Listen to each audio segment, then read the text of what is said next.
সানভি কোথায় যাবে তুমি? চুল কাটতে। আজকে সানভিকে নিয়ে যাচ্ছি পার্লারে। সানভি প্রথমবার যাচ্ছে পার্লারে চুল কাটতে। দেখো চুলগুলো কি বড় হয়েছে। চলো মা চলো, তোমাকে পার্লারে নিয়ে যাই। আমরা যেই পার্লারে যাই তো সানভিকেও আজকে সেই পার্লারে নিয়ে যাচ্ছি। 1 বছর বয়সে মেয়েটা এখনই পার্লারে যাবে চুল কাটতে, তাই না পাপা? হ্যাঁ চলো চলো, দেখো যাওয়ার জন্য ব্যস্ত হয়ে গেছে। চলো চলো পার্লারে যাবো চুল কাটতে। চলো চলো, চুলগুলো কি বড় হয়েছে সবাইকে দেখিয়ে দাও।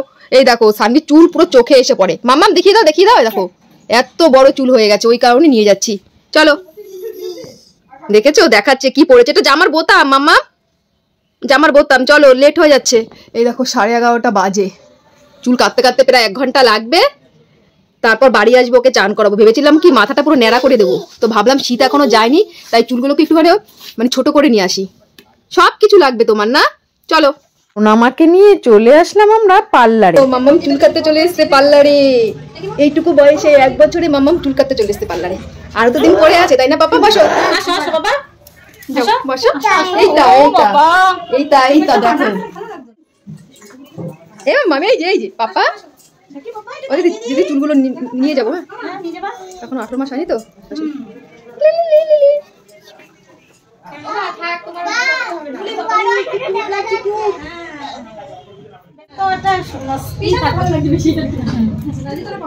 কানের কাছে এরকমই লাগবে। এবার দরজাটা দিয়ে তো মা দেখি দেখি মাম্মাম কি? হ্যাঁ হ্যাঁ, কত ভালো মেয়ে সানভি, চুপ করে বসে আছে। কিউট লাগছে তো, ভালো লাগছে তো। মাম্মা বাবা বাবা বাবা, কি সুন্দর, ভালো মেয়ে তো। সব বড়রা পচা আসে, তুমি তো খুব কিউট। সামনে হয়ে গেছে।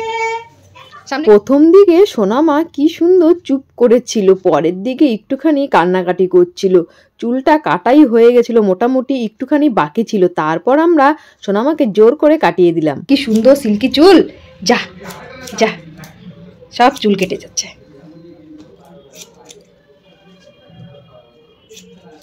একটু ঝেড়ে দাও না দিয়ে ওর মুখগুলো। এই দেখো সোনামা চুল কাটা কমপ্লিট হয়ে গেছে। সামনেটা বেশি ছোট করিনি, আর কদিন পরে সোনামাকে ন্যাড়া করে দেব। এখন যেহেতু শীত এখনো যায়নি।